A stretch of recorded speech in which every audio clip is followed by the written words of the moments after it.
이틀을 지나면서 한 번도 우리 협연하시는 분들을 소개한 적이 없습니다. 그런데 이분은 소개해야 합니다.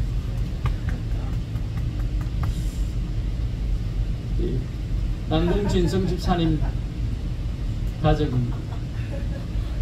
우리 아름다우신 아내를 소유하신 우리 남궁 집사님, 우리 미니 아내님, 그리고 아들 준호, 딸 시우, 온 가정이 저에게 테니스 레슨을 받고 또 큐티도 하고 그렇게 지나고 계십니다. 이번에 우리가 집회를 하면서 목사님, 저희 가족이 잘하지 못하지만 한번 특송을 올려드리고 싶습니다. 얼마나 감사한지, 너무너무 감사해서 다시 소개를, 다른 분은 소개 안 했어요. 집사님까지만 소개하셨어요. 자, 우리 환영의 박수 올려드립니다.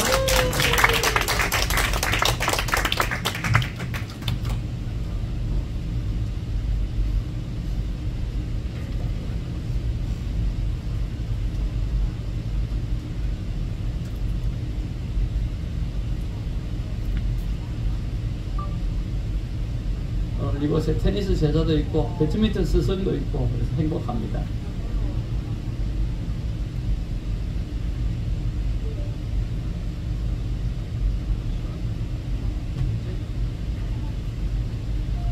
준호야.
어디 가요? 어디가? 어디 가요? 나오세요. 인사할 거예요. 가족들 다 나오세요. 앞에 우리 강사 목사님 앞에 순서 많이 넣지 말라고 그랬거든요. 본인 설교 시간이 짧아진다고. 오늘 마지막 날이라 저것대로 할 거예요. 자, 우리 복된 가정을 위해서 한번 기도하겠습니다. 아버지 하나님, 사랑우리 남궁 집사님을 축복하고 이 복된 가정을 축복합니다. 주님, 이 가정을 보면 참 퓨어하다, 깨끗하다, 막다라고 하는 생각을 자꾸만 하게 됩니다. 아버지 하나님, 어느 날 주의 믿음 갖고 정말 참 기쁨으로 살아가는 복된 가정 되게 하여 주시고, 엄마 아빠의 믿음을 잘 따라가서 사랑하는 준호, 시호가 오늘 찬양한 그대로 주님의 기쁨으로 살아가는 귀한 자녀들 되게 하여 주시옵소서. 다시 한번 하나님 앞에 영광 올려드리며 예수님 이름으로 축복하며 기도합니다. 아멘.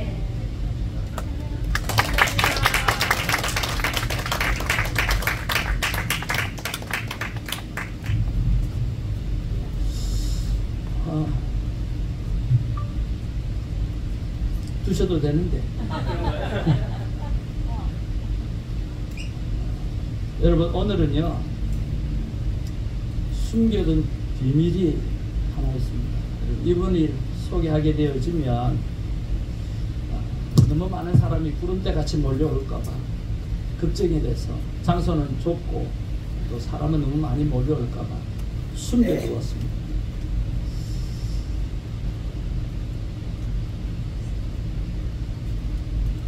한번 다 같이 읽어보시죠.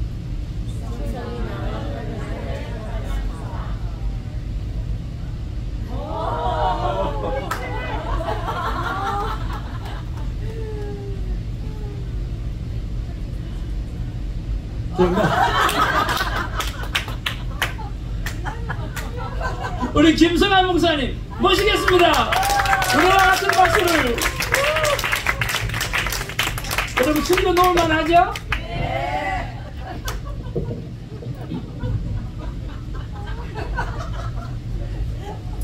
막 뛰어니가 나무에 달려있어. 저도 이야기해도 돼요? 아니, 세상에 4시에 특송하라고 그러고 비밀로 하래요 또. 근데 제가 그러고 보니까 따로 홀로 특송을 안 했나봐요. 엄청 떨려요. 목사님 함부로 특송 시키지 마세요, 다른 사람. 우리에게 소원이 하나 있네. 주님 다시 오실 그날까지 우리 가슴에 새긴 주의 십자가 사랑, 나의 교회를 사랑케 하네. 주의 교회를 향한 우리 마음, 희생과 포기와 가난과 고난, 하물며 죽음조차 우릴 막을 수 없네. 우리 교회는 이 땅의 희망, 교회를 교회되게, 예배를 예배되게 우리 사용하소서. 진정한 부흥의 날 오늘 임하도록 우리 사용하소서.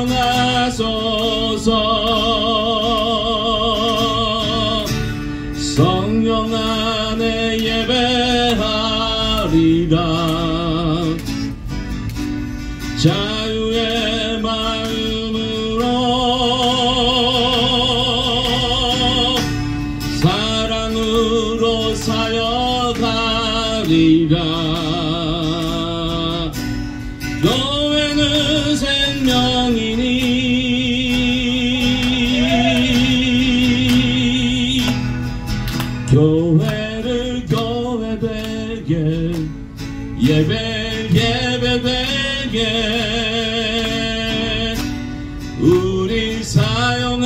하소서.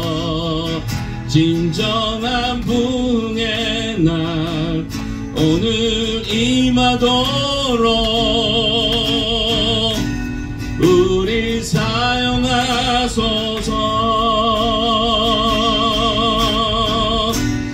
우리 사용하소서.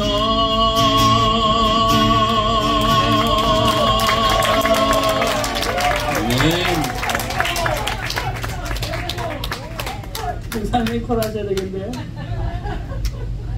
허리가 아프답니다. 소리만 좋으면. 너무 감사를 드리고요. 그동안 소개하지 못했던 인물이 한 분 더 있습니다. 우리 사랑하는 이천선 목사님, 그 귀한 말씀으로 정말 이렇게 이틀 동안 큰 은혜 허락해 주셨고 또 마지막 날까지 이렇게 은혜를 맡겨 주실 줄 믿는데 하울링이 너무 많이 자꾸 나야 좀 줄여주시면 좋겠어요. 목소리를 크게 할 테니까. 여러분, 이천선 목사님 이름이 왜 이천선일까요?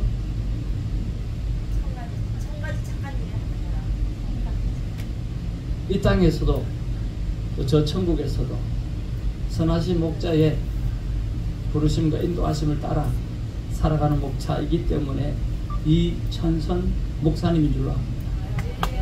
오늘도 그 선하신 목자 되신 예수님께서 사랑하는 목사님을 붙잡고 또 말씀해 주신 은혜가 차고 넘치게 될 줄로 믿습니다. 우리 다 같이 한번 일어나셔서 그동안 주신 말씀에 대해서 목사님의 큰 감사를 표현하는 의미로 일어나셔서 우리 목사님에게 크게 박수 한번 부탁드립니다. 또 목사님 나오실 때 할렐루야! 할렐루야!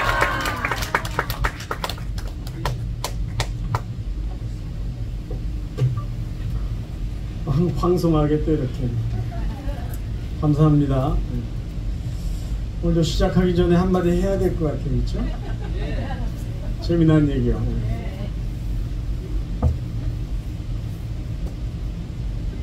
어떤 나이 많은 할아버지가 산속에서 혼자 살았어요. 혼자 살면서 이제 나무도 땔감을 쓸 나무도 이렇게 베고 뭐 그렇게 지내시면서 살아가는 혼자 사시는 노인인데 어느 날 나무를 열심히 이렇게 베고 있는데 어디선가 소리가 들리는 것 같아요. 사람 소리가 어디선가 들리는 것 같은데 아무리 이렇게 두리번거려도 사람은 없어요. 근데 이상하다. 근데 계속 조그만 무슨 소리가 들려서 이렇게 발밑을 봤더니 개구리 한 마리가 할아버지 그러고 자기를 부르는 거예요. 야, 이 웬일이냐. 그래서 개구리를 손으로 집었어요. 넌 말을 할 줄 아네? 그랬더니 사실은 제가 하늘에서 내려온 선녀인데 마법에 걸려가지고 개구리가 됐다. 근데 이 마법을 풀 수 있는 유일한 방법은 사람이 나에게 키스를 해주면 이 마법이 풀려서 자기는 선녀로 변할 수 있다라는 거예요. 그 이야기를 신기하게 계속 듣고 있던 할아버지가 이 개구리를 자기 주머니에다 넣고 계속 나무를 패는 거예요. 그래서 이 개구리가 주머니 속에서 계속 또 소리를 지르는 거예요. 할아버지. 다시 끝냈어요. 할아버지가 제 말을 못 알아들으신 것 같은데 제가 선녀고 저에게 입을 맞춰주면 제가 선녀가 돼서 할아버지랑 같이 살겠습니다. 그거를 이해를 못 하시냐고 했더니 할아버지가 이렇게 계속 쳐다보시면서 내 나이 되면 선녀보다 말하는 개구리가 더 좋아. 자, 이제 시작하겠습니다.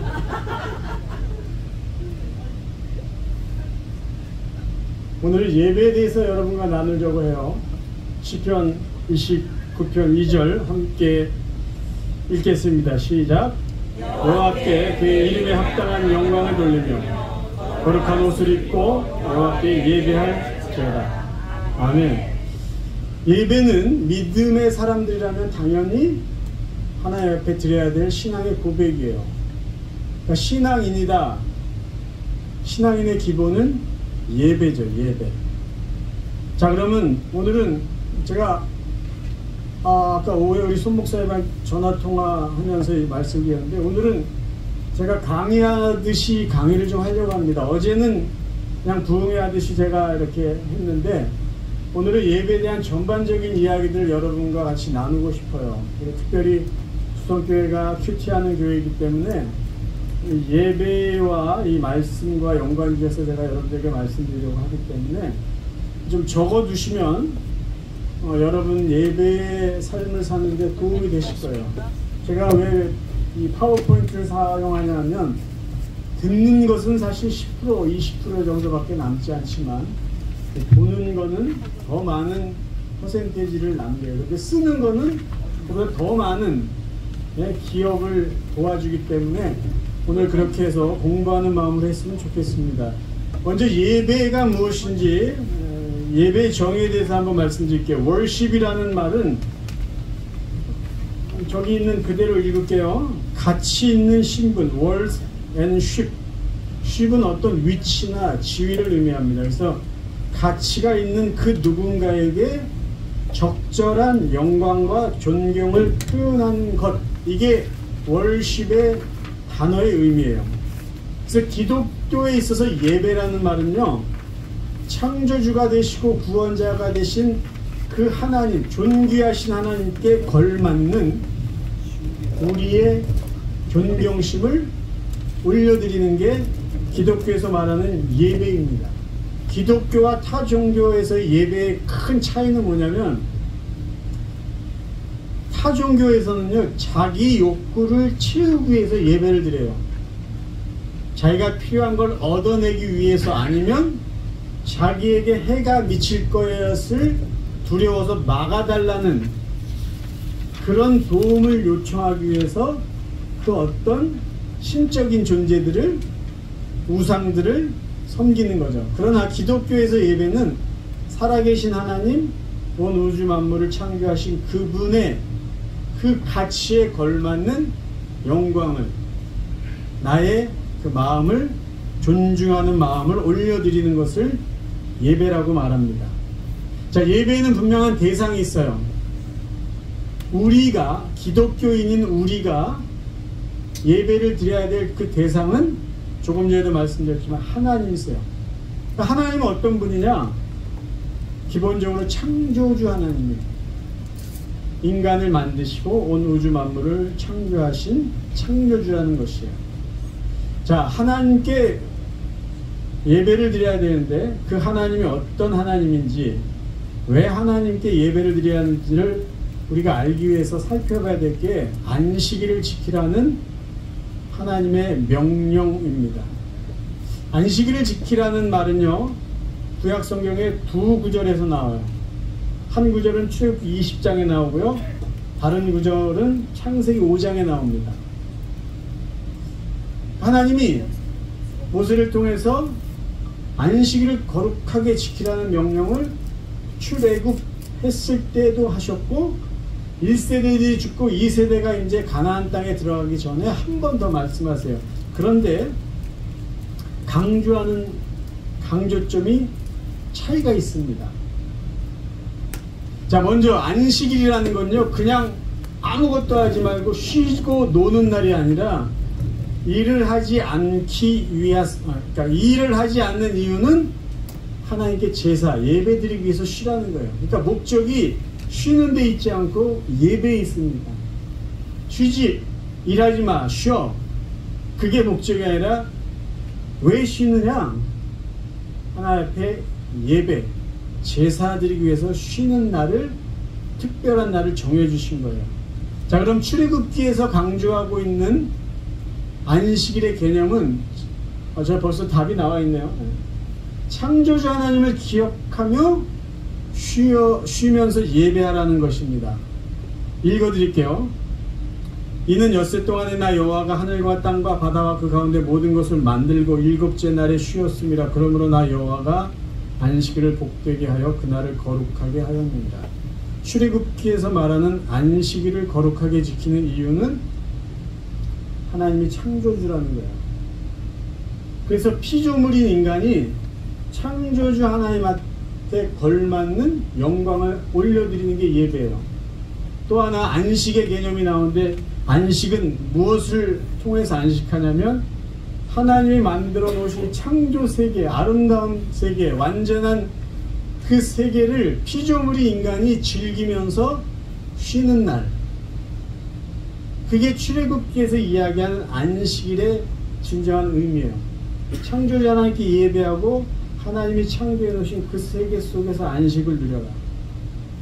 근데 신명기에 가서 또 안식일을 지켜라라고 말씀하시는데, 그때는 어디에 강조를 뒀냐면 내가 구원자다라는 것을 강조하십니다. 신명기 5장 12절 또 15절을 읽어드릴게요. 내 하나님 여호와가 내게 명령한 대로 안식일을 지켜 거룩하게 하라. 너는 기억하라.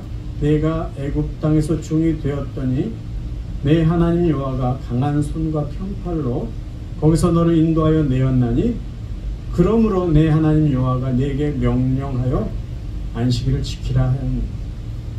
신명기에서 강조한 안식일의 의미는 어디에 있냐면요, 내가 너희를 구원해 주었다.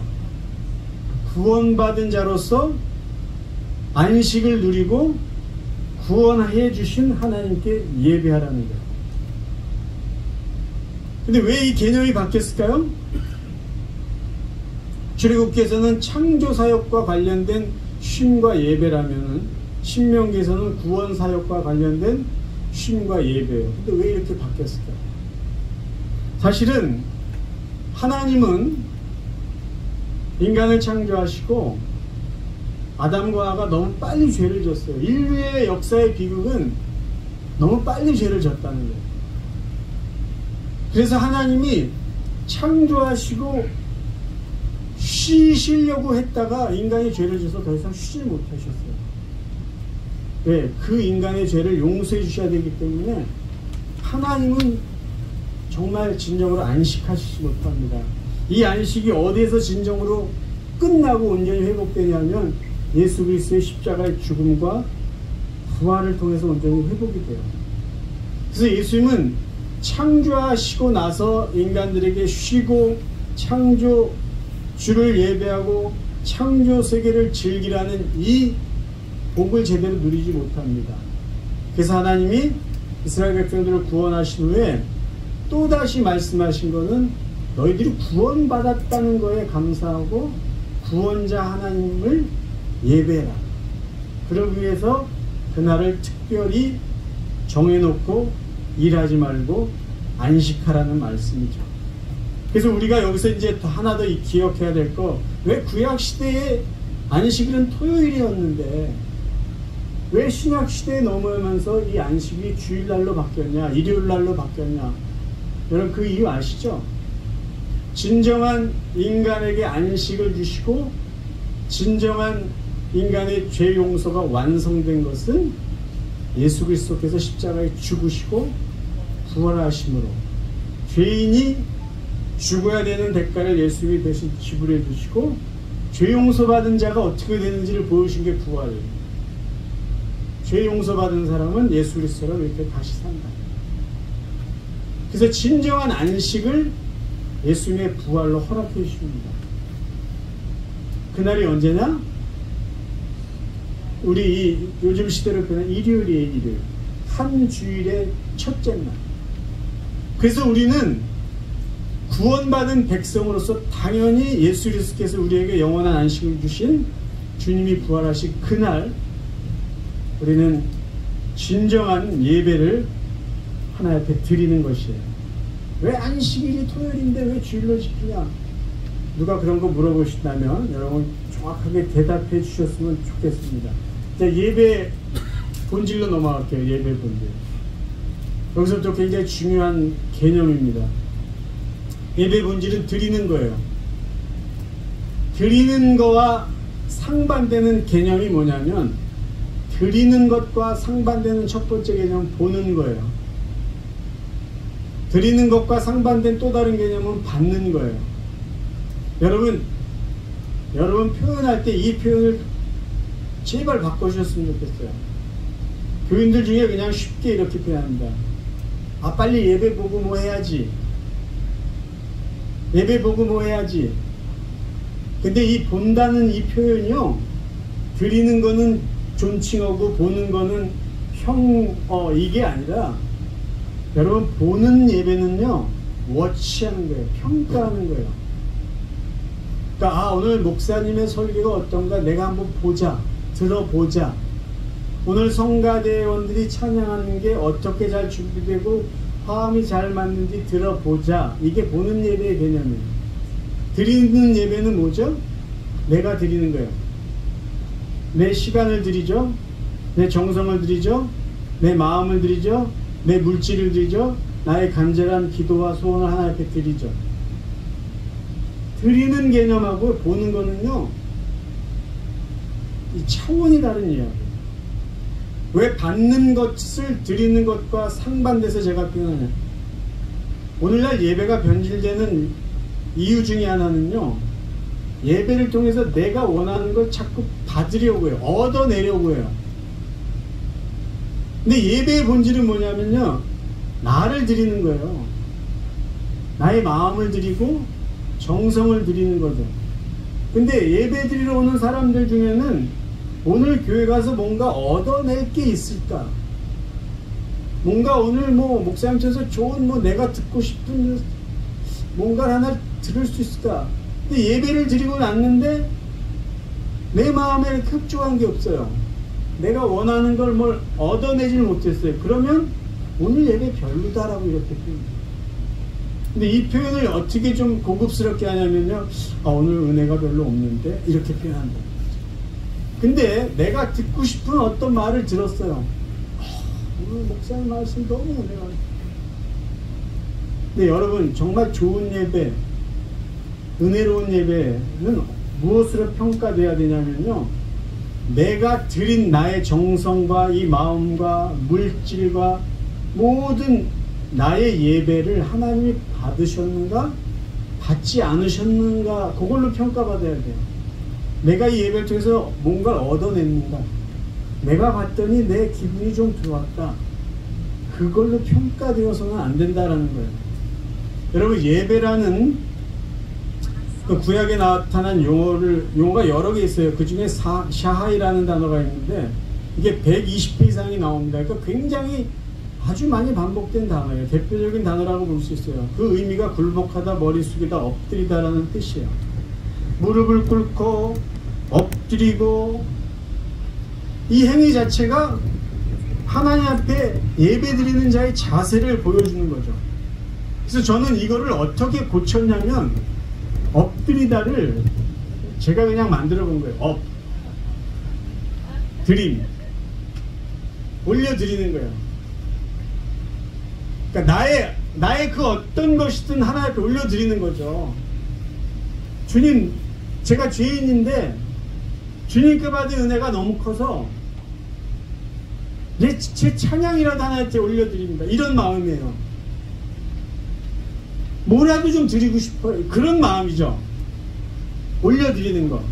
우리의 몸은 땅에 엎드릴지라도 우리의 마음은 그분을 향해서 올려드리는 거. 이게 예배라는 게 예배. 근데 이 드림은 없고 뭔가 얻어낼까? 이 교회 가서 뭔가 내 마음에 드는 걸 얻어낼까? 진정한 예배가 될 수 없는 거예요. 자꾸 예배를 통해서 내가 뭘 얻어내야 되고, 내 귀를 즐겁게 하는 거, 내 배를 부르게 할 수 있는 그 예배만을 우리가 자꾸 찾아가면은요, 그 예배는 종교행위고, 그게 반복되면 타성에 젖을 수밖에 없어요. 제가 조금 이따가 한 번 더 반복할 건데요, 예배의 주체가, 예배의 무게중심이 어디에 있느냐의 차이입니다. 내가 주체가 되면 안 돼요. 예배의 어떤 평가가 내 자신이 되면 안 된다라는 거예요. 드림이 없는 거예요. 드림. 보고 평가하고 듣고 얻어가려고 한다. 어떻게 이 예배 속에서 하나님의 영광을 받으시겠어요? 좀 더 살펴보고, 예배는 하나님이 기뻐하시는 것을 드리는 거예요. 그냥 드리는 거, 내 것을 그냥 내가 편한 대로 드리는 것보다는 하나님이 기뻐하시는 거예요. 신약성경에 대표적으로 예배에 대해서 설명해 준 구절이 있어요. 로마서 10장 1절입니다.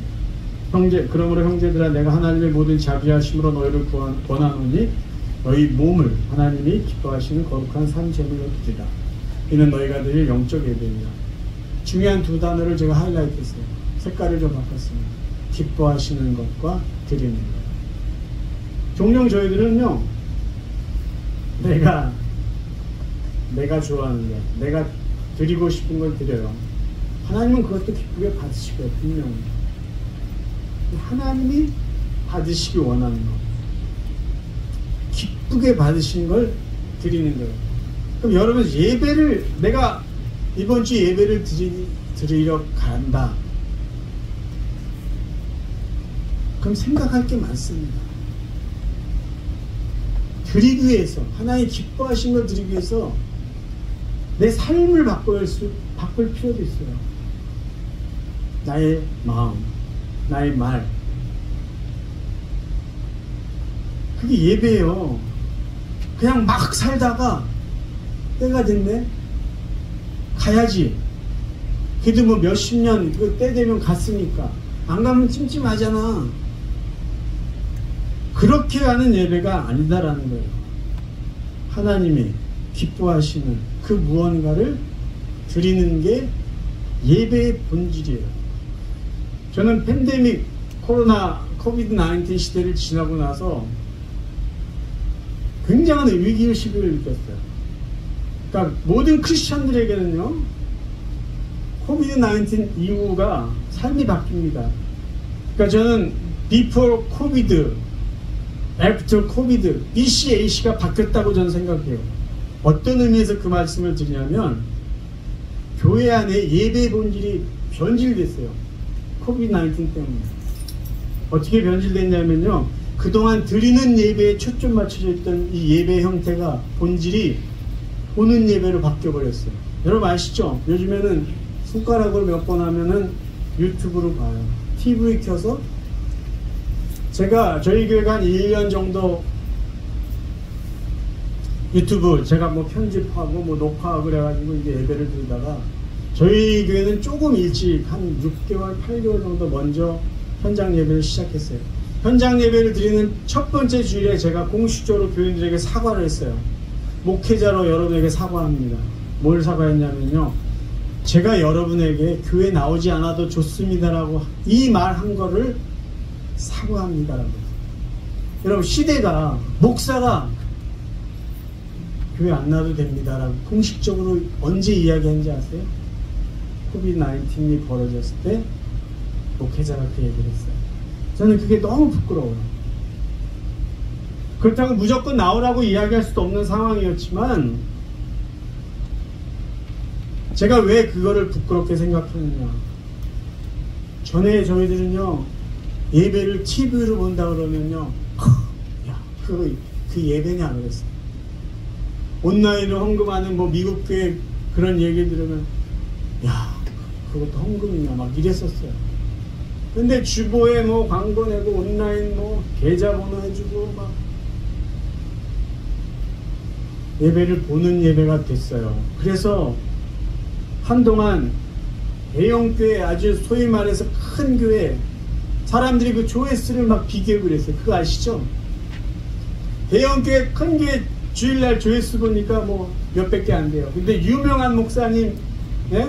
설교한 유튜브 보면 막 몇천, 몇만 넘어가요. 막 그러면서 이제 뭐 또 서로 목사님 비교하고. 여러분, 예배가 변질됐다니까요. 이 화면으로 보는 예배를 통해서 우리가 하나님이 기뻐하신 걸 뭘 드립니까? 뭘 드려요? 예배의 기본이 다 빠졌어요. 그러니까 이거 듣다가, 이 목사 설교 듣다가 지루하고 하품하니까, 네? 여러분, 그게 예배가 아니에요. 그건 예배가 될 수 없어요. 보는 예배, 받는 예배, 평가하는 예배 주체가 바뀐 거죠. 예배의 주체는 하나님이잖아요. 예배의 객체는 누구예요? 사람이에요. 피조물. 은혜를 받은 수혜자들이 은혜를 주신 그분을 예배하는 게 예배의 본질인데 거꾸로 된 거예요. 예배의 중심이 나예요. 내가 은혜 받아? 내 기분이 좋아? 내가 듣고 싶은 거 들었어? 야, 예배 참 좋았네. 오늘 찬양 너무 좋았어. 응? 근데 아니, 예배의 주체, 예배의 주인공은 창조주이시고 구원자이신 우리 주 아버지 하나님이에요. 그분이 받으셨느냐 안 받으셨느냐, 우리는 그것 때문에 고민하고 예배를 드리셔야 돼요. 내가 듣기 좋은 소리도 가끔 목사님들이 이런저런 거 도전하면서 말씀하면은, 예를 들면 뭐 부부관계를 얘기하면서 서로 사랑해야 되고 뭐 섬겨야 되고 희생해야 되고, 그 옆에 부인 옆구리 막 찌르죠, 그렇죠? 당신 잘 들어야 돼. 사실 내가 드려야 되는 말씀 아니에요. 하나님은 하나님이 원하시는 예배를 받기 원하셔요. 하나님은 하나님이 원하시는 예배를 받기를 원하세요. 그걸 어떻게 하냐면요, 구약시대의 제사가 오늘날 이제 예배의 그 어떤 모습이라고 우리가 이해하잖아요. 하나님은요, 율법을 주실 때 제사의 그 짐승의 종류, 제사를 드리는 방법, 순서 일일이 다 모세에게 가르쳐줍니다. 그럼 왜 그랬을까요? 하나님 원하시는 제사가 이거다라는 것을 보여주신 거예요. 근데 시대가 지나고 자꾸 사람들이 듣기 좋고 사람들에게 편한 걸로 자꾸 예배가 바뀌고 있다는 거예요.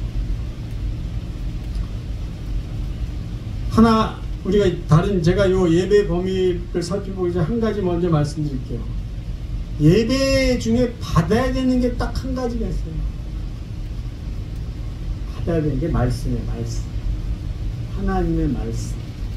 그러니까 하나님의 말씀은 받는 거예요. 근데 그게 내가 원하는 거를 선택적으로 받는 게 아니라 오늘 하나님의 종을 통해서 주시는 하나님의 말씀을 그냥 받는 거예요. 그게 어떨 때 쓰릴 수가 있어요. 어떨 땐 듣기 거북할 수가 있어요. 근데 그거를 그대로 받아야 되는 게 예배자로서 해야 될, 예배를 통해서 받아야 될 한 가지예요. 나머지는 다 드리는 거예요. 드리는 겁니다. 그럼 예배 범위를 이제 좀 넓게 살펴볼게요. 구약에 표현된 예배라는 단어 중에 섬기다라는 뜻과 함께 사용되는 아바드라는 단어가 있어요. 아바드. 근데 이 아바드의 의미가 단순히 예배당 안에서 우리가 그냥 아는 그 예배 드리는 그걸 넘어서서요, 전 생애를 통해 하나님을 섬기는 삶, 그러니까 넓은 의미가 있는 거예요. 그러니까 우리가 예배 드리는 삶을 살기 원한다면 우리 예배는 이 규격화되어 있는 예배당에서만 끝나서는 안 된다는 거죠. 근데 우리는 종종 위로받고 사는 거 하나가 뭐냐면 이분법적으로 생각해요. 예배당에 가서 거룩하게 1시간이든 2시간이든 보낸 거를 가지고 세상에 나가서 조금 편하게 사는 것을 보상받고 싶어 하는 거죠. 그래가지고 이 예배당에서만큼만 내가 최선을 다하겠다. 그리고 예배당을 떠나서는 예배하고는 좀 상관없는 삶을 살려고 그래요. 근데 예배의 범위는요, 예배의 삶은 예배당과 예배당을 벗어나는 것과 크게 달라서는 안 된다는 거죠. 물론 쉽지는 않아요. 근데 우리는 그렇게 살아야 돼요. 왜냐하면 하나님이 우리의 창조주이시고 하나님이 우리의 구원자다라는 사실이 예배당 안에서만 인정되는 게 아니잖아요. 내가 어디를 가든 나는 하나님을 창조주라고 인정하고, 내가 어디를 가든 하나님은 나의 구원자이시다, 그 아들을 죽이시기까지 나를 사랑하셨다는 그거를 저는 믿고 고백합니다. 그러면 내가 어디 가 있든지 나는 그 자리가 하나님을 예배해야 될 예배의 장소예요. 최근에 신학 조금 바뀌었어요. 존 바클리라는 영국 신학자인데요, 2019년에 나온 책이에요. 이분이 구원이라는 큰 은혜를 받은 하나님의 백성들이 어떻게 예배의 삶을 살까, 그런 동기부여를 제가 이 책을 읽으면서 얻었어요. 이분은 예배자가 이렇게 살아야 된다는 얘기를 안 했지만 이분의 책을 보다 보니까 하나님의 은혜의 선물을 받은 사람이 이렇게 살아야 되겠구나라는 걸 제가 깨닫게 된 거예요. 이분의 책에 보면은 선물은 담례를 수반한다라는 표현을 합니다. 제가 여기 있는 걸 읽어드릴게요. 고대 로마인들은 선물, 카리스, 헬라어로 카리스라고 이야기하고 또 은혜로도 표현해요. 선물을 주고받을 때 사회적인 유대를 형성하기 위하여 선물과 담례라는 순환적 작용을 하였다. 무슨 말이냐면요, 고대 세계에서는 선물을 누군가가 이렇게 주잖아요. 수여자하고 수혜자가 있어요. 주는 사람과 받는 사람인데, 주는 사람은 혹시 잊어버릴지 모른다는 거예요. 근데 받는 사람은 반드시 선물을 받고 나서 그 어떤 형태로도 보답을 한다는 거죠. 나에게 선물을 준 그 사람에게 보답을 하던가, 아니면 그 받은 것이 고마워서 다른 사람에게 보답을 하던가, 반드시 그렇게 주고받는 형태가 있었다는 거예요. 고대 사회에서부터 선물과 담례라는 것은 일상적이었다는 거예요. 그래서 이 존 바클레이라는 학자가 뭐라고 이야기하냐면요, 그 초대교회 그 시대도요, 유대인들도 로마인들도 선물을 주고 받을 때는 무언가 담례라는, 저 사람이 내가 이 선물을 줬을 때 저 사람은 무언가 나에게 담례를 할 거라는 기대를 했다라는 거예요. 그게 고맙다는 편지를 주던, 아니면 기념패를 만들어 주던, 무엇인가 해줄 것을 그냥 암묵적으로 기대했다는 거예요. 근데 유대인들은 어떤 기대를 했냐면, 굳이 그 사람이 나에게 주지 않아도 좋다. 그런데 그 사람은 하나님께 무언가를 담례할 것이다라는 그런 기대는 했다라는 것이죠. 그 하나님께 준다는 건 뭐예요? 가난한 사람에게 뭔가를 도와준다던가, 그렇죠? 아니면 하나님이 기뻐하시는 무언가를 한다던가, 헌신된 삶을 산다던가, 그런 거를 특별히 유대인들은 기대했다는 거예요.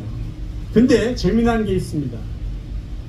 현대인들은, 오늘날 우리가 살아가고 있는 저와 여러분들은요, 선물을 누군가에게 줄 때 사실 기대 안 해요.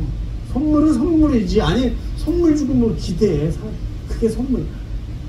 그런 영향을 누구에게 받았냐라고 이 사람이 얘기하냐면요, 칸트 때, 칸트. 보세요. 저는 이거 글을 많이 썼는데 인용한 게, 우리는 다른 사람의 행복을 자기 자신의 행복을 얻기 위한 수단으로 살아서는 안 된다. 의무는 담례에 대한 기대 없이 수행되어야 하는 것이다. 그러니까 이 칸트가 이런 말을 해서, 이 행복론 뭐 이런 얘기할 때, 그래서 현대를 살아가는 저와 여러분들은요, 선물을 줬는데 뭘 담례를 기대해, 이런 생각을 전혀 안 한다는 거예요. 근데 이분이 강조하는 건 뭐냐면요, 오늘날 서구에서 이해하는 이 선물을 주고받는 이 개념을 고대 사람들에게 그대로 역투사해서는 안 된다는 거죠. 왜냐하면 고대에서부터는 선물을 주면은 이 사람이 나에게 담례하든 아니면 하나님께 담례하든 그거를 기대했다라는 거예요. 그리고 받는 사람도 그렇게 했다라는 거죠. 그러면 하나님이 우리에게 주신 선물, 예수 그리스도의 죽음과 부활 통해서 우리가 죄 용서 받았는데, 그런 은혜의 선물을 받은 저와 여러분은 무엇을 담례해야 될까요? 그게 있다라는 거예요. 사도 바울이 강조하고자 했던 게 그거라는 거예요. 이분이요, 은혜를 6가지로 정리하는데 그 중에 제가 여러분에게 2가지만 말씀드릴게요. 하나는 우선성이라는 게 있고, 비상성이라는, 어려운 표현인데요. 한번 읽을게요. 선물은 수혜자의 요구보다 언제나 앞서서 발생합니다. 이게 뭐냐면요, 선물을 주고자 하는 사람은요, 미리 저 사람을 위해서 생각하고 자발적으로 준다는 거죠. 그러니까 항상 선물의 특징은 주는 사람이 먼저 이것을 자발적으로 한다는 거예요. 두 번째는 비상응성. 이건 은혜의 개념에서 쳐진 거예요. 선물은 수혜자의 요구보다 선물은 받는 사람의 가치를 고려하지 않고 주어지는 것이다. 하나님이 저와 여러분이 주신 선물은요, 우리가 받을 자격이 있나 없나 우리의 가치와 상관없이 주신 거죠. 그렇죠? 이 개념 우리가 잘 알고 있죠. 그러니까 하나님 우리에게 주신 은혜는 우리하고 이렇게 우리의 수준을 비교해서 준 게 아니라 비상응성이라는 거예요. 우리의 수준, 가치, 행위에 상관없이 주신 거예요. 그래서 바울이 갈라디아서나 로마서에서 특별히 강조한 게 이 비상응성입니다. 근데 일반 사회에서는요, 비상응성의 개념으로 은혜를 주거나 선물을 주지 않죠. 저 사람이 받을 만한 일을 했나? 자격이 있나? 그렇게 해서 선물을 줍니다. 근데 하나님의 은혜는 모든 사람, 모든 죄인에게 주어진 거예요. 이게 비상응성이라는 개념이에요. 자, 이제 결론, 2분의 결론을 이야기할게요. 하나님의 은혜는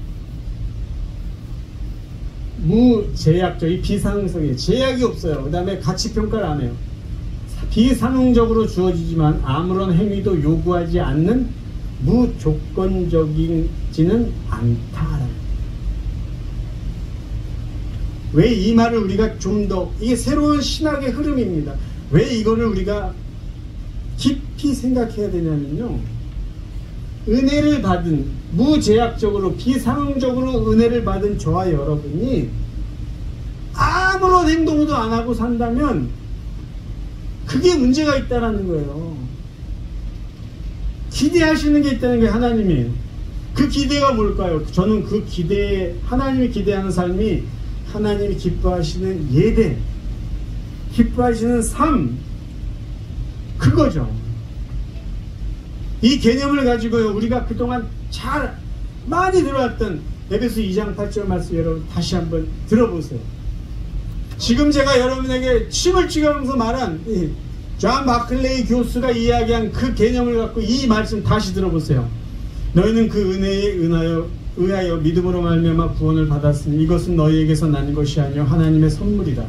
행위에서 난 것이 아니니 이는 누구든지 자랑하지 못하게 하려 함이라. 우리는 그가 만드신 바라 그리스도 예수 안에서 선한 일을 위하여 지으심을 받은 자니 이 일은 하나님이 전에 예비하사 우리로 그 가운데서 행하게 하려 하십니다. 왜 우리를 구원해 주셨을까요? 왜 우리에게 은혜를 주셨을까요? 무엇을 기대하셨을까요? 선한 일이에요. 선한 일. 선한 일이 뭐예요? 하나님 기뻐하시는 거예요. 그 기뻐한 일이 교회 안에서만 행해져야 될까요? 예배가 교회 안에서만 행해지고 끝나야 됩니까? 하나님 우리에게 은혜를 주시고 하나님은 분명히 기대하시는 게 있어요. 그게 우리가 예배자로 살아가야 되는 당연한 구원받은 자의 모습이라는 거예요. 예배의 중심, 예배의 주체, 그분이에요. 그분은 우리를 통해서 영광을 받기 원하세요. 그렇게 할 수 있도록 우리에게 비교가 되지 않을 구원의 은혜를 허락해 주셨어요. 우리는 은혜를 다 받았어요. 근데 그 다음부터 자유예요. 자유예요. 내가 하고 싶은 대로 다 해요. 자, 이제 우리가 예배를 드릴 때 받는 게 하나 있다 그랬죠. 받아야 되는 게, 그게 말씀이에요. 하나님 말씀. 그 말씀을 내가 선택적으로 추려서 받으면 안 됩니다. 오늘 저를 통해서 여러분에게 주시는 말씀을 여러분이 그냥 통째로 받으셔야 돼요. 그냥 좀 내가 소화하기 힘들다 할 수 없어요. 그런데 내가 듣기 거북하더라도 오늘 이 시대에 이천선이라는 목사를 통해서 여러분에게 하나님이 말씀하신 거예요. 그걸 받으셔야 돼요. 그러면 말씀을 받아야 되는 중요한 이유 중에 하나는 하나님이 원하신 게 뭔지를 알아야 하나님이 기뻐하신 선한 일을 할 걸 아네요. 비상응적 은혜를 받은 사람이 단례로 어떻게 살아야 되는지를 하나님의 말씀을 알아야 되니까 그 말씀을 받아야죠. 그래서 하나님의 말씀 받는 거는 상당히 중요합니다. 제가 이제 질문 하나 드릴게요. 왜 하나님은 사람들에게 말씀을 주셨을까요? 제가 성경책을 저기다 두고 하는데 왜 하나님은 이스라엘 백성들이 됐어요? 율법의 말씀을 주시고 오늘날 구원받은 저와 여러분들에게 하나님의 말씀인 성경 이 말씀을 주셨을까요? 왜 그것을 또 지키라고 그렇게 강조하셨을까요? 자, 여러분, 하나님이 하나님의 백성들에게 하나님의 말씀을 주신 이유가 뭔지 아세요? 오늘 제가 질문 드린 거고, 하나님이 이스라엘 백성이나 하나님의 백성들에게 말씀해 주신 첫 번째 이유는요, 본성이 타락했기 때문에. 모든 인간이 본성이 타락했기 때문에. 남가주에 살면은요, 날씨가 주는 그런 혜택들이 있어요, 분명히. 근데 한 가지 개인적으로 제가 아쉬운 게 있어요. 그게 뭐냐면 계절의 변화를 잘 못 느끼겠다는 거예요. 계절의 변화. 추우면 겨울인가 싶은데 또 아니, 더우면 여름인가 싶은데 또 여름도 아니에요. 뭐 그러면서 이렇게 지나가요. 근데 그럼에도 불구하고 계절이 변화됐다는 걸 언제 느끼냐면 하늘을 이렇게 볼 때 철새들이 날아다닐 때 아, 이제 겨울이구나, 아, 이제 봄이구나, 그런 걸 느껴요. 근데 제가 그걸 볼 때마다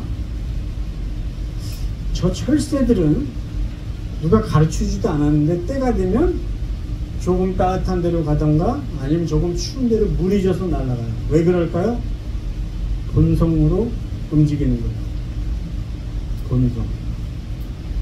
하나님이 창조하신 이 세계는요, 동물이든 식물이든 자연세계는 그냥 내버려 두면 하나님의 창조 질서를 유지합니다. 인간에게도 동물에게 있는 그런 본능들이 있어요. 뭐 생식 본능도 있고 생존 본능도 여러 가지 본능이 있어요. 그런데 유독 인간은요, 본능적으로 살지 않는 존재예요. 동물은요, 약육강식 세계 속에서도 자기가 먹을 만큼만 약한 짐승을 잡아먹고 자연의 이 생태계를 망가뜨리지 않아요. 왠지 아세요? 본능적으로 살아도 충분하기 때문에. 근데 인간은요, 본능대로 살라고 내버려두면요, 지금 이 세계가 그런 거 아니에요. 생태계를 막 파괴해버려요. 다른 인간을 막 짓밟아요. 여러분, 다른 사람을 살지 못해 할 정도로 인간이 인간을 공격한다니까. 전에 코비드-19 생겼을 때 그 생화학자들이 뭐라고 얘기했어요? 이 생태계를 인간이 침투해가지고 걔네들이 반란을 일으켰다, 뭐, 예? 그런 이야기를 한 적도 있어요. 인간의 본능, 어떤 그 섹스의 본능이 있죠. 근데 이 본능대로 내버려뒀더니요, 이 범죄가 어마어마한 거예요. 그렇죠? 왜 그런지 아세요? 왜 인간들이 그런지 아세요? 본능이 타락했기 때문이에요.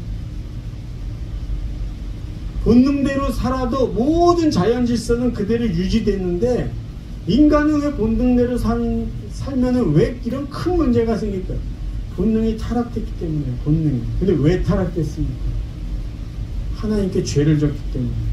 하나님이 그들에게 주신 본성이 파괴된 것이에요.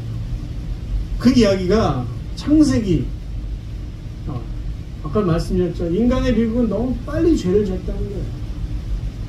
그래서 하나님이 만드신 그 아름다운 세계를 하나님이 물로 심판하실 정도의 그 아픔을 그분이 겪으셨어요.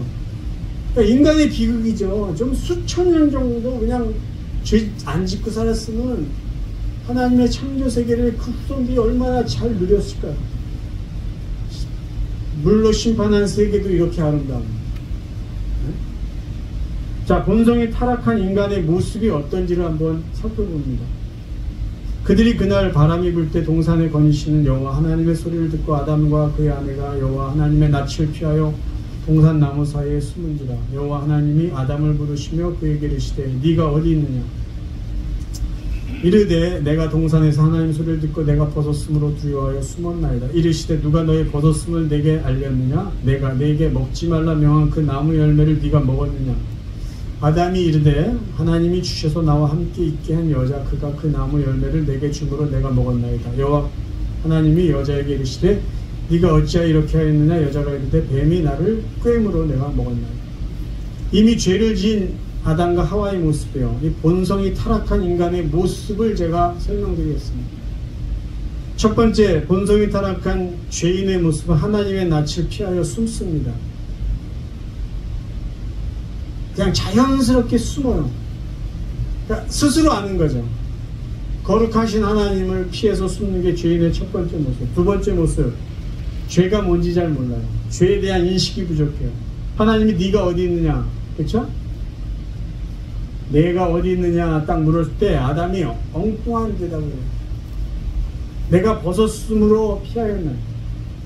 엉뚱한 대답하니까 하나님이 정확하게 말하시죠. 벗은 거 얘기하는 게 아니라 왜 먹지 말라고 한 걸 먹었냐, 이렇게. 죄가 죄인지 몰라요. 본성이 타락했기 때문에. 세 번째, 죄인의 본성이 타락한 죄인의 특징 뭐냐면요, 죄를 인정하지 않습니다. 변명만 해요.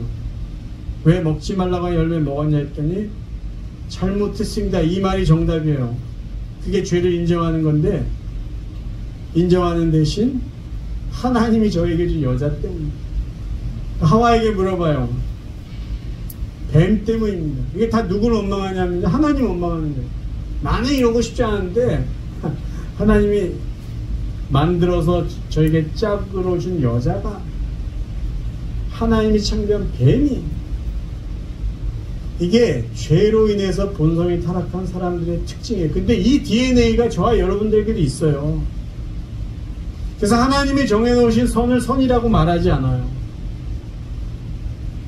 그리고 하나님이 원래 저희들에게 주신 본성 그대로 살아야 되는데 이미 타락했기 때문에 타락한 본성대로 사니까 그냥 막 가는 거예요. 막 아닌 것 같은데요, 그냥 막 가요. 창조 질서가 이미 무너졌어요.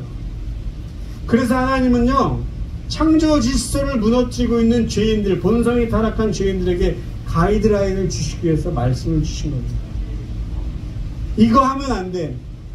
이거는 해야 돼. 이게 선이야, 이게 악이야. 그거조차 없으면 뭘 가지고 뭘 어떻게 살겠습니까? 하나님이 또 우리에게, 또 이스라엘 백성들에게 말씀을 주시면요, 우리가 구원받았기 때문에, 이스라엘 백성들이 구원받았기 때문에 하나님이 율법을 주셨어요.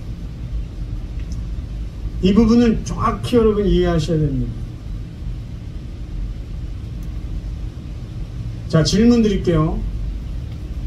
하나님께서 이스라엘 백성들에게 율법을 주신 때가 언제인지 아세요? 예문을 듣겠습니다. 그들이 애굽에서 노예로 살 때, 그들이 홍해를 건넌 때, 어느 때 주셨죠?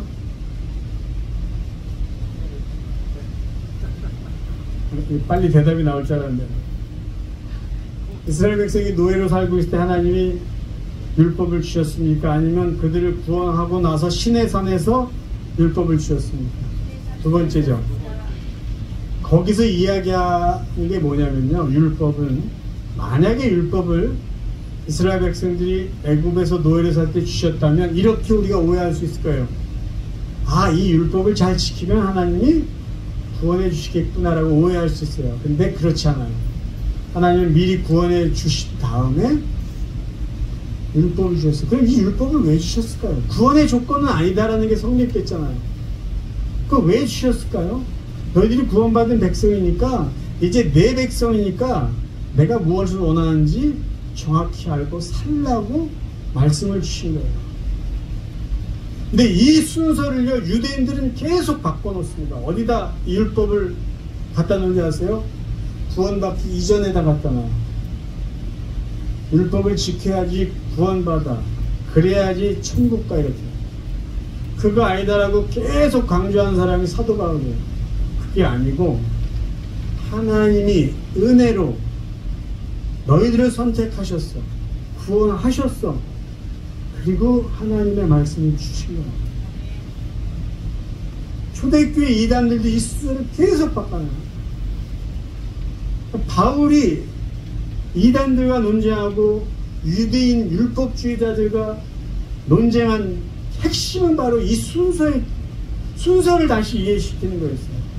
이 순서가 잘못되면요, 늘 하나님 말씀을 잘 지켜야지 내가 천국 갈 겁니다.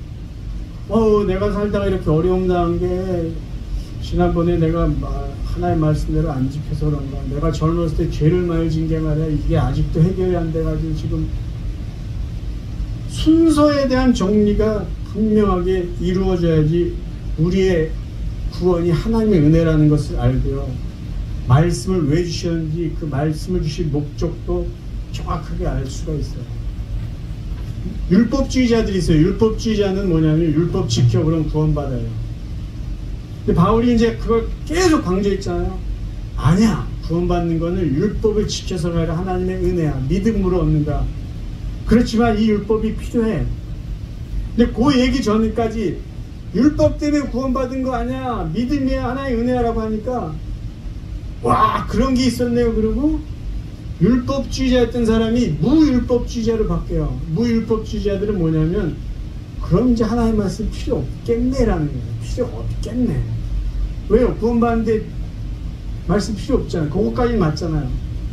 그러니까 바울이 또 갈라디아에서 그럼에도 불구하고 율법이 필요해, 그걸 또 강조하는 거예요.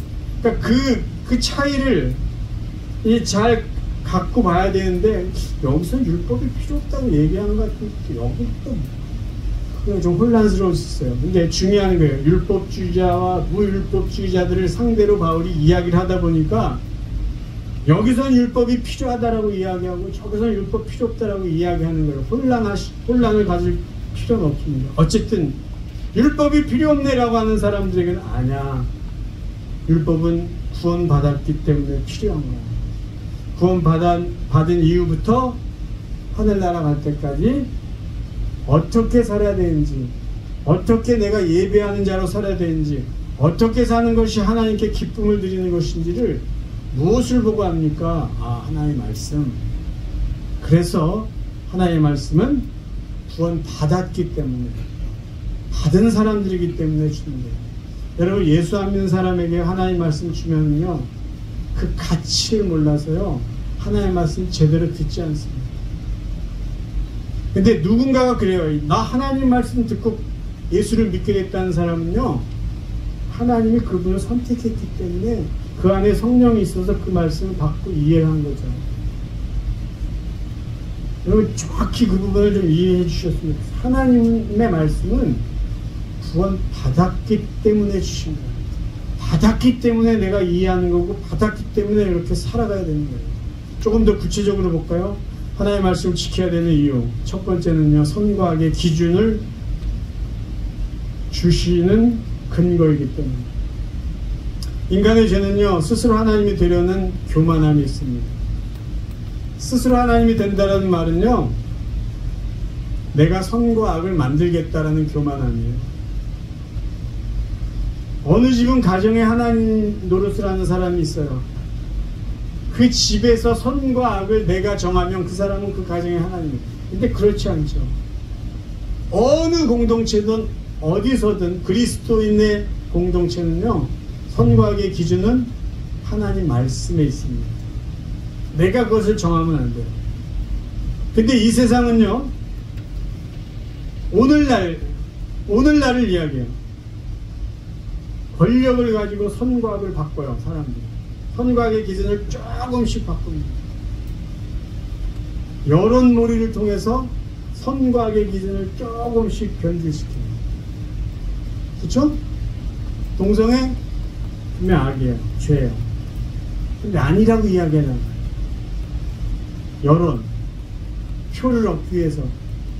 그렇게 시작했는데 이게 지금 그게 맞는 것 같이 돼버렸어요. 그게 이 세상이에요. 돈 있는 사람, 돈을 가지고 악인데 선인 것처럼 이야기를 해요. 그러다 보니까 선의의 피해를 보는 사람이 생각보다 많습니다. 그러니까 요즘에는요, 권력을 통해서 뭐 이걸 통해서 저걸 통해서 다 하나님이 되려고요. 요즘에는 한국 이야기,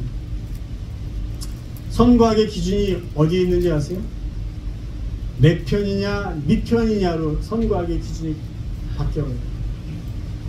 마음 아픈 일이죠. 내 편이면 이게 올바른지 틀린 건지 상관없어요. 내 편이야? 그럼 너 좋은 사람이야. 보니까 너 저 편이야? 그 사람이 아무리 옳은 소리를 했던 그거는 중요한 게 아니야. 내 편 아니야? 너 나쁜 놈이야. 이렇게 됐어요. 그게 마음 아픈 일이죠. 그러니까 오늘날은요 기준이 없어졌어요. 선도 없고 악도 없고 자기들 마음대로 해요. 이쪽에서는 이게 선인데 저쪽 가면 이게 악이에요.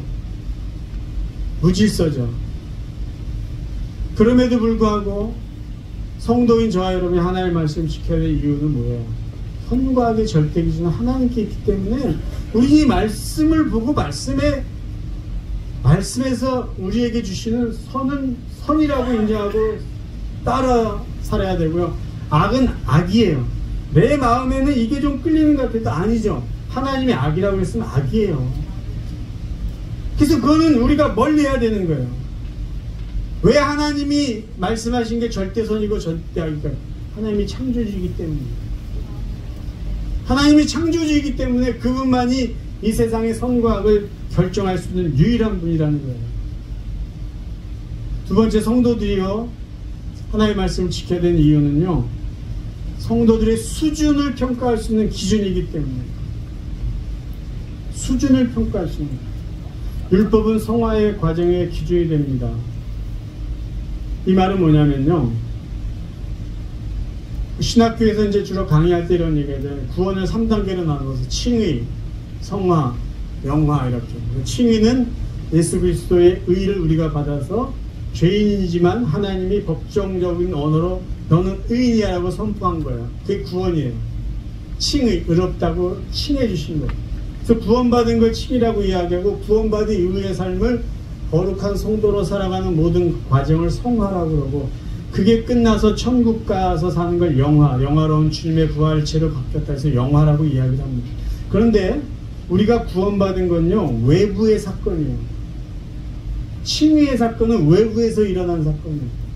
그 말은 뭐냐면요 우리가 할 수 없는 일이에요. 하나님이 예수 그리스도를 통해서 해주신 일을 우리에게 주셨어요. 은혜로, 아까 말씀드린 선물로. 그래서 칭의는 우리 스스로 할 수 없어요. 근데 이 성화의 과정은 내부에서 일어나는 일이에요. 거룩한 성도로 살아가는 이 과정은 우리가 해야 돼요. 근데 무엇을 기준으로 합니까? 내가 하고 싶은 대로 하는 게 거룩한 삶을 살아가는 거예요? 내가 거룩한 삶을 살아가는 모든 과정의 지침서 하나님 말씀이에요. 그래서 말씀이 우리에게는 필요하고 그 말씀대로 살아야 돼요. 여러분 내가 성경 말씀대로 살아가는 것 그 자체가 내가 구원받았다는 것을 반증해 주는 거예요. 나는 구원받았는데 성경책에 있는 것과 상관없이 살아요. 그럼 당신이 구원받았다는 거 정말 맞냐? 아무도 모를 수도 있어요. 여러분 율법은 성도의 영적 성숙도를 확인할 수 있는 근거입니다. 제가 우리 교인들에게 자주 표현해서 우리 교인들은 알고 있는 문장이 이거예요. 뭐냐면 신앙생활이 익숙하다고 성숙한 것이 아니다. 교회 생활이 익숙하다고 내 신앙이 성숙하다고 착각하시면 안 돼요. 교회에서 사용하는 언어가 내 입에 짝짝 달라붙어요. 은혜입니다. 집사님 감사해요. 기도하겠습니다. 할렐루야. 이런 교회 언어가 내 입에 너무 잘 익숙하다고 해서 내가 성숙했구나 착각하시면 안 된다. 내 신앙이 성숙하다는 걸 내 스스로 평가할 수 있는 기준은 어디에 있냐면요 하나님 말씀에 있어요. 내가 하나님 말씀대로 사느냐 살지 않느냐.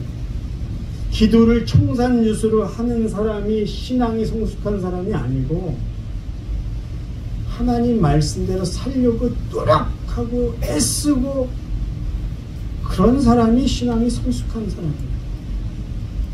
그래서 저와 여러분에게는요 하나님 말씀이 여전히 필요해요. 여전히 유효한 거예요. 구원받았으니까 그거 필요 없다. 절대 그렇지 않습니다. 구원 받았기 때문에 필요해요. 왜? 그걸 근거로 내가 선악의 기준을 판단하고 그걸 근거로 내가 하나님의 자녀로 지금 살아가고 있는 일을 스스로 평가할 수 있는 삶의 기준이기 때문에. 이제 말씀을 정리하겠습니다. 그런데 솔직히 율법이요 부담되는 게 사실이에요. 10계명을 지킨다. 지키려고 애를 쓰죠. 근데 뭐 거짓말을 저도 했네요. 뭐 이러면서 지나가고, 네? 미워하지 말라, 뭐 살인하지 말라 했는데 뭐 마음으로 죽인 사람이 벌써 수백 명인데, 그렇죠?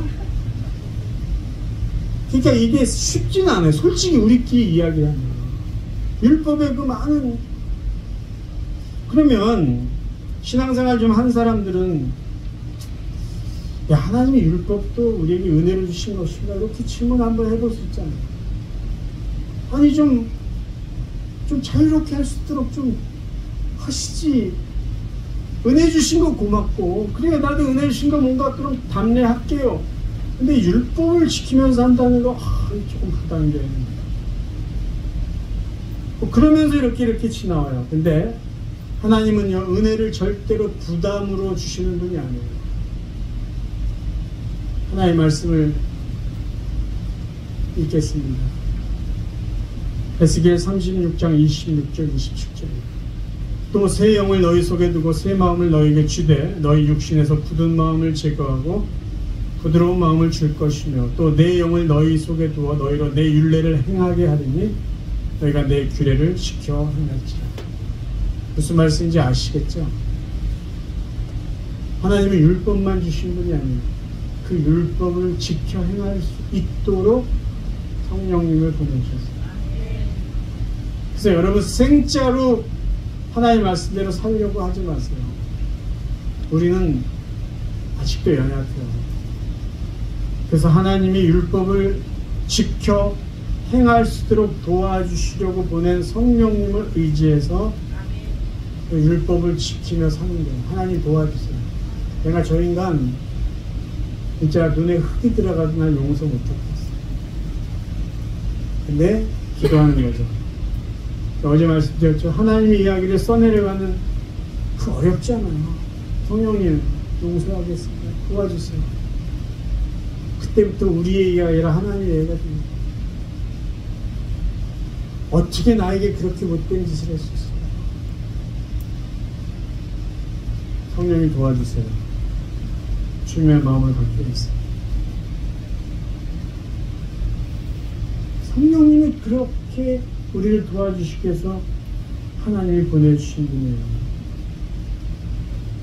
할 수 있어요. 우리는 못하지만 하나님은 우리로 하여금 그 일을 할 수 있도록 해주시는 분이에요. 어제 말씀드렸죠? 하나님이 약속에 신실하신 분이라고. 어제인가요? 그제인가요? 하나님이 약속하신 이 말씀 붙잡고 기도하세요. 하나님, 저는 너무 말씀대로 살기 힘듭니다. 하나님이 아시죠? 성령님께 도움을 청해라. 그것까지 우리가 하시면 돼요. 그런 성도 여러분, 하나님이 우리에게 말씀을 주신 이유, 우리는 본성이 타락한 연약한 인간이에요.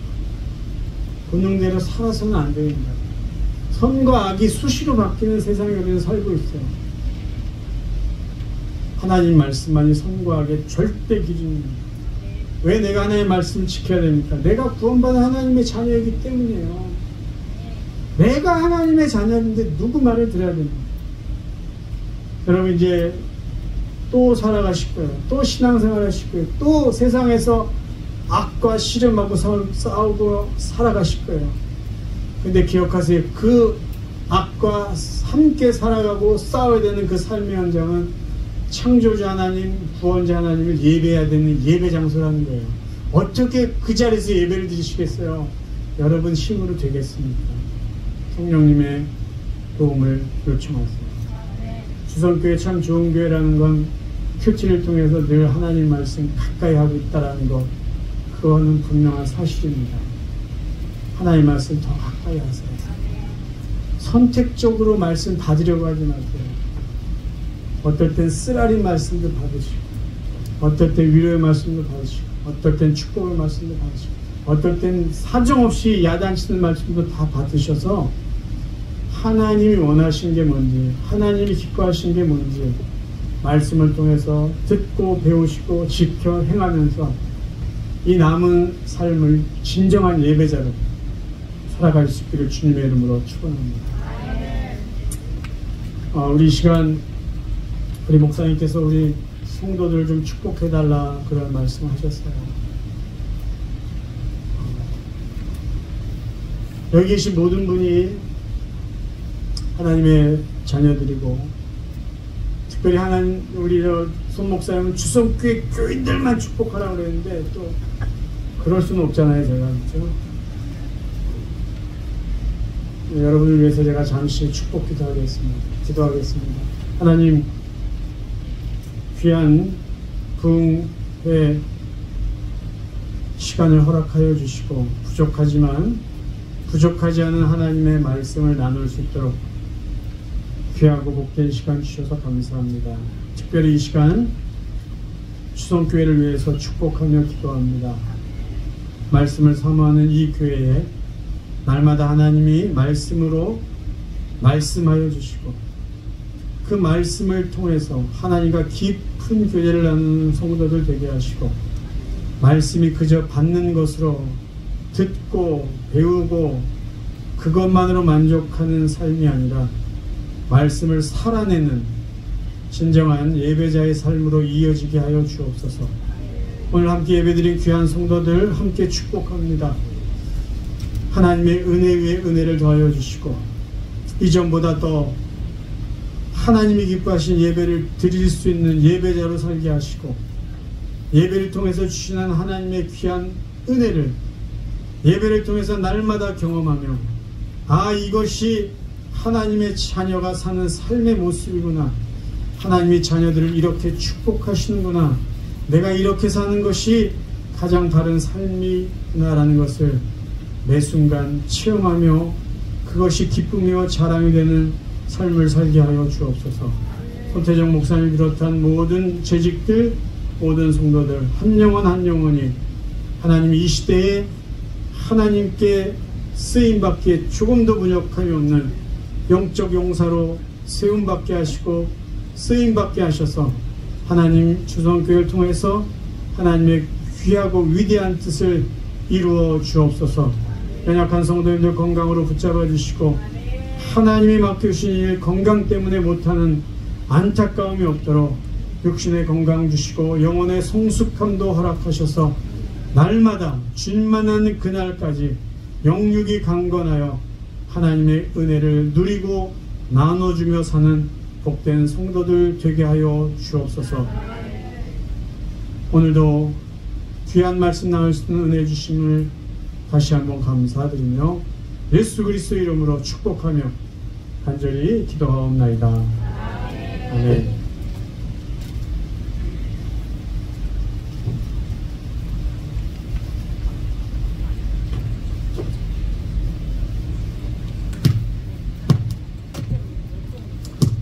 별 말씀 감사합니다. 이제 여러분 가운데 하나님 앞에 귀한 예물을 준비하신 분 있으면 올려드리도록 하겠습니다. 내게 있는 향유옥합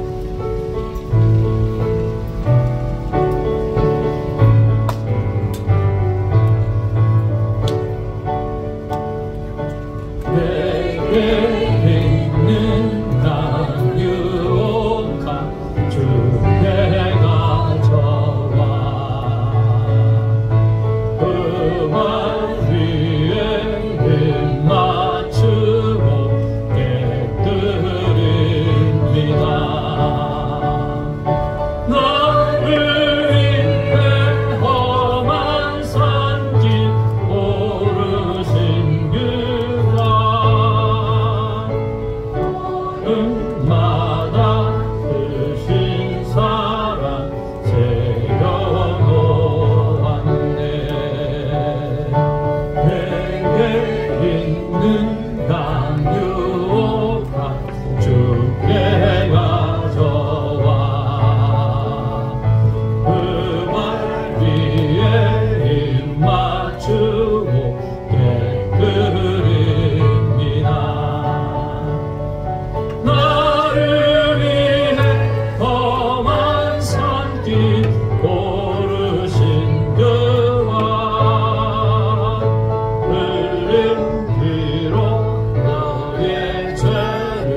교회 앞에 광고 말씀에까지 올려드리기를 원합니다.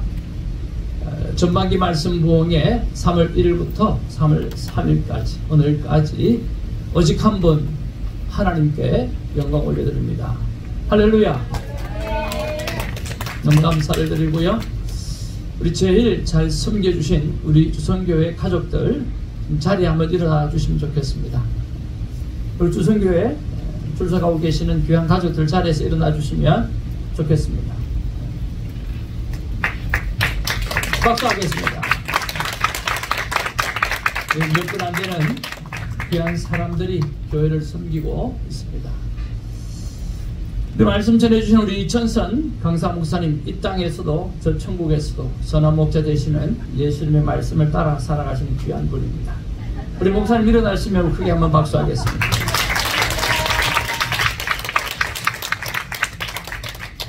예, 우리 사랑하고 또 존경하고 또 우리 주성이 낳는 하늘의 찬양사 김선환 목사님, 우리가 또 찬양대에 지금 일어나도록 하겠습니다. 일어나십시오. 네, 박수하겠습니다. 수고 많으셨습니다. 협연해 주신 우리 프레이저 앙상블 팀, 그리고 CTF 테니스 팀, 우리 CTF 테니스 팀들 다 자리에서 한번 일어나 보시길 바랍니다.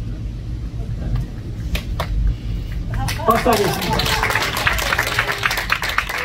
대표로 오셔서 축복합니다.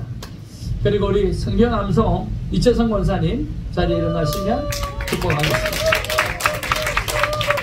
감사합니다. 그리고 또 우리 목사모 합창단 축복해드리고요. 그리고 우리 남궁 집사님 가족 다시 한번 축복합니다. 그리고 우리 사랑하는 김성환 목사님 오늘 특성 대나무에 달린 매미 한 분 감사를 드리고요. 여러분 진심으로 진심을 담아서 감사를 드립니다.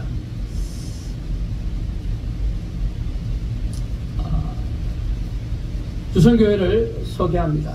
주성교회는 사도행전 2장 42절에서 47절 말씀에 보시면 성령 받은 하나님의 사람이 오늘 성령의 나눔을 가지고 기도하고 찬양하고 기참말교 떡간복, 기도하고 찬양하고 말씀을 청정하고 떡을 떼고 감사하고 봉사하는 삶을 살아가고 있습니다.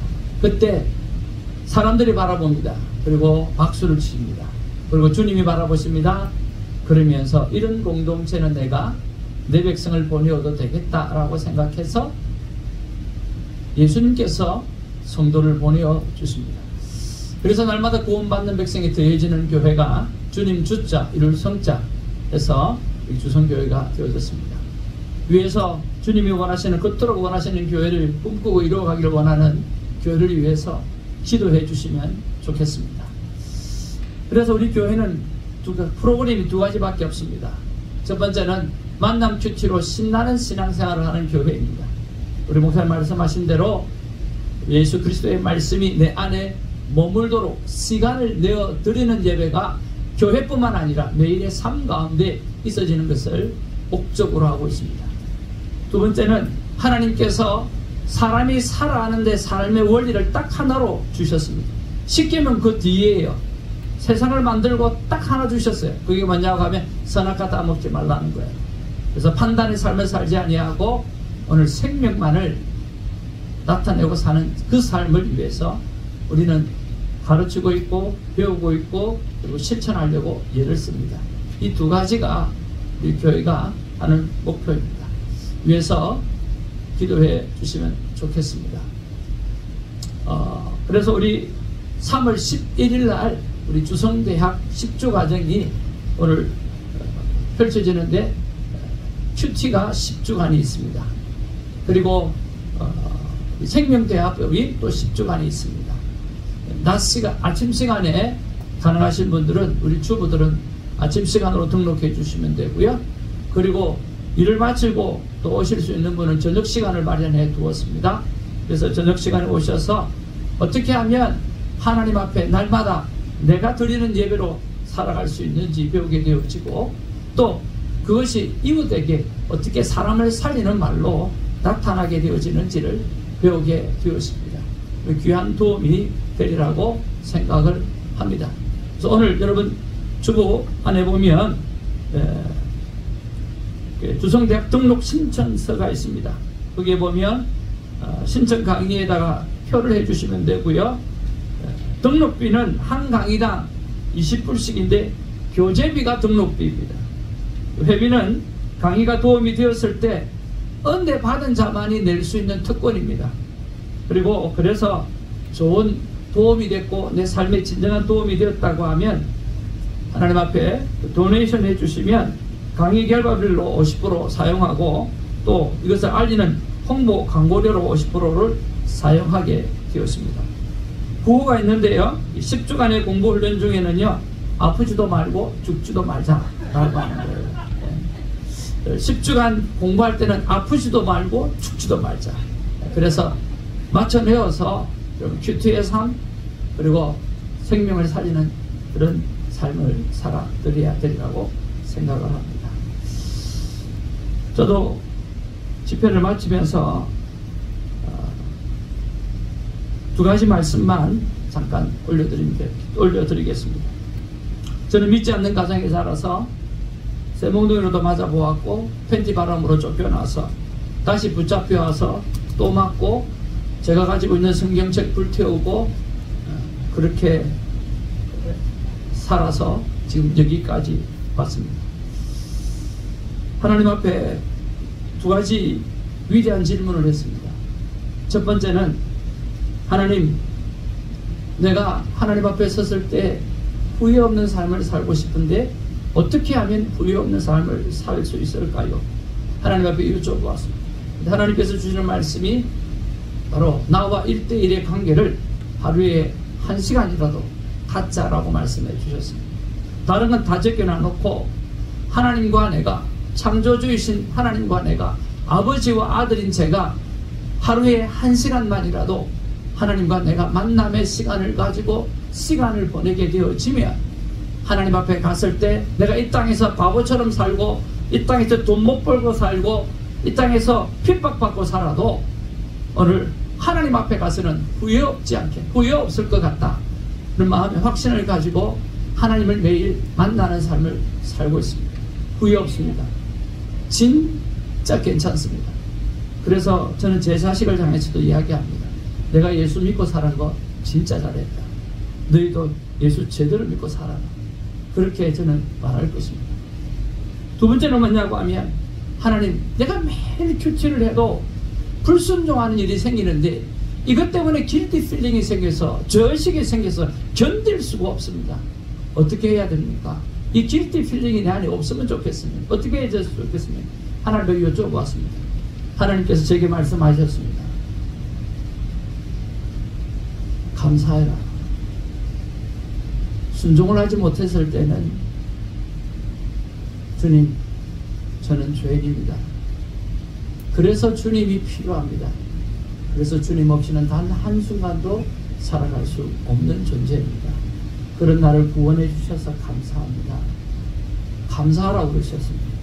하나님 앞에 어떤 경우라도 내가 잘못을 하고 죄를 짓고 그리고 못난 모습을 가져갔다 할지라도 하나님 앞에 그래서 나 주님 필요합니다. 주님 감사합니다라고 고백하게 되어지면 윈윈이 되어줄 수 있다라고 하는 것입니다. 여러분, 삶은 선택입니다. 어떤 삶을 선택하시겠습니까? 하루에 1시간을 들여서 후회 없는 인생으로 살아가고 싶습니까? 아니면 그 1시간을 24시간 가운데 그 1시간도 들이지 못하고 후회하는 인생으로 살아가려고 하십니까? 그런 면에서 아름다운 선택이 공의를 마치고 저와 여러분의 삶 가운데 있기를 주님으로 축복을 드립니다. 이 시간에 자리에서 다 같이 일어나셔서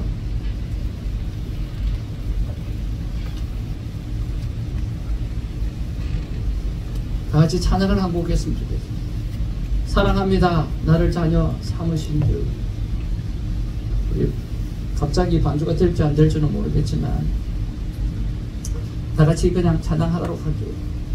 사랑합니다. 나를 자녀 삼으신 주. 사랑합니다.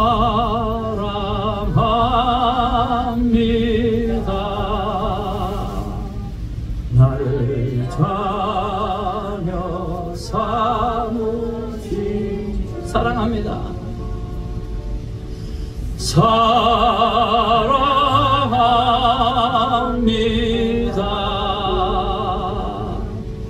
날 자녀 삼으신 주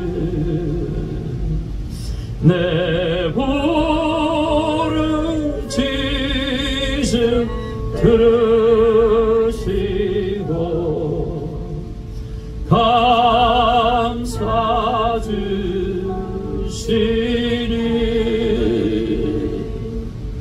영원히 주 찬양합니다.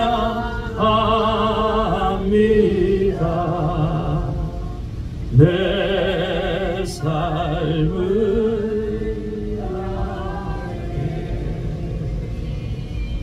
사랑과 은혜가 충만하신 아버지 하나님, 참으로 고맙고 감사를 드립니다. 하나님께서 우리를 향해서 목숨을 다하고 마음을 다하고 뜻을 다하고 힘을 다하여 주 여호와 하나님을 사랑하라고 말씀해 주셨습니다. 너무 심한 말씀 아닙니까?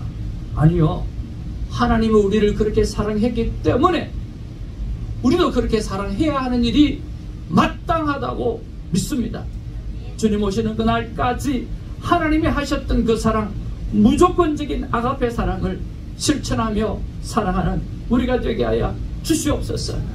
3일 동안 사랑하는 목사님을 통하여 주셨던 믿음의 본질, 믿음을 통해서 고난받는 이유, 그리고 내 말이 하나님의 말이 내 안에 그해야 될 분명한 선을 향한 삶, 이 삶을 분명하게 인식하고 오늘 큐티의 삶으로, 하나님과 만남의 삶으로, 그리고 판단하지 아니하고 영혼을 살리는 말을 하며 주님 앞에 서는 그날까지 살아가는 우리가 될 수 있도록 하나님 역사하여 주옵소서. 오늘도 하나님 앞에 아무도 이야기하지 않았지만 하나님 앞에 예배를 드림으로 하나님 앞에 귀한 예물을 가져온 영혼들이 오늘 귀한 예물을 올려드렸습니다. 이 예물이 쏘여지는 곳에 하나님의 영혼이 살아나기를 바라고 하나님의 말씀이 그의 삶 속에 들어가서 뿌리내리는 은혜가 있게 하여 주시옵소서.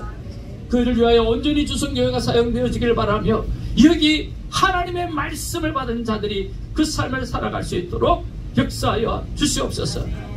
지금은 우리 구주 예수 그리스도의 놀라운 은혜와 성부 하나님의 극진하신 사랑과 성령 하나님의 교통교제 역사 충만 내주 함께하여 주시니 오늘 믿음의 본질을 붙잡고 무조건적인 사랑을 받은 우리가 무조건적인 사랑을 하며 살아가기로 결단하는 하나님의 사람들 머리머리 위에 이제로부터 영원까지 함께 하시기를 간절히 축원하옵나이다.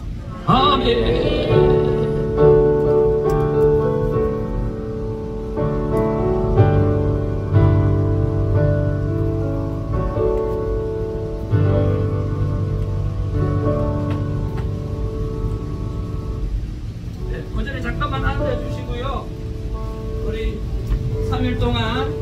우리 집회를 마지막 마쳤는데 우리 케이크를 준비하신 분이 계셔가지고요, 케이크를 좀 자르는 시간하고 또 목사님을 위해서 우리 달달한 초콜릿을 누가 준비를 해 오셨어요.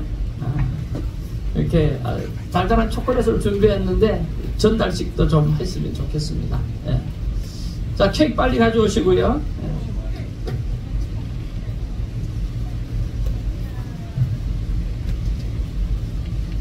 우리 이천선 목사님 잠깐 앞으로 나와주시면 좋겠고요.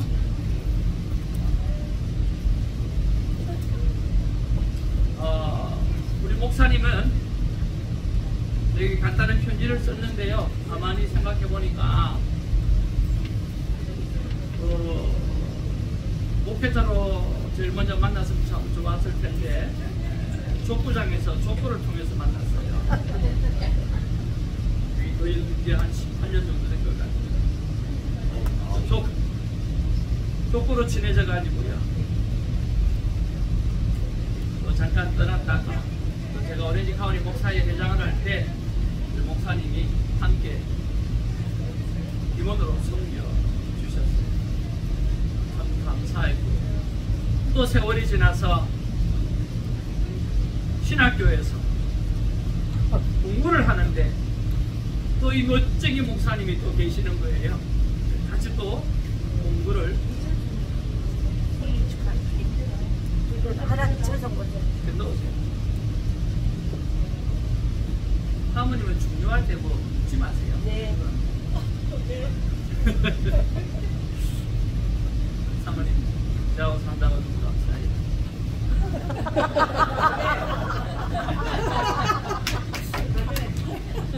그리고 또 같이 열심히 또 공부를 하다가 또 세월이 지났어요. 또 세월이 지나서 배드민턴장에서 드디어 또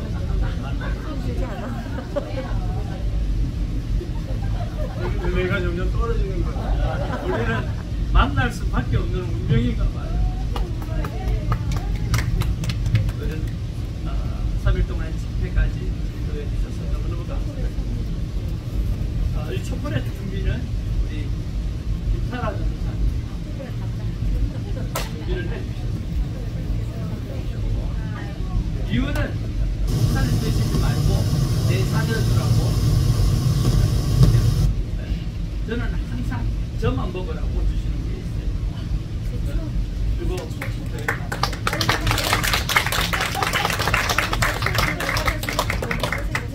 오늘 우리 3월 3일인데요. 이천성 권사님 생신입니다. 네, 암송해 주신 우리 이천성 권사님 생신이라 앞으로 모시고요. 그다음 우리 강사 권사님 앞으로 나오셔서 같이 결혼을 괜찮아요. 빨리 오세요. 오세요. 자, 자 생일 축하 시작. 생일 축하합니다. 생일 축하합니다. 사랑하는 우리 권사님 생일 축하합니다.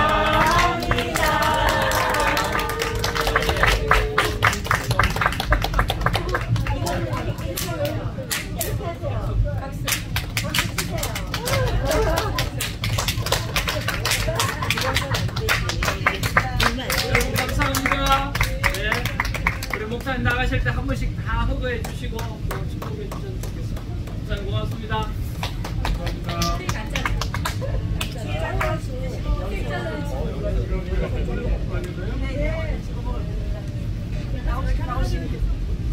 나오시면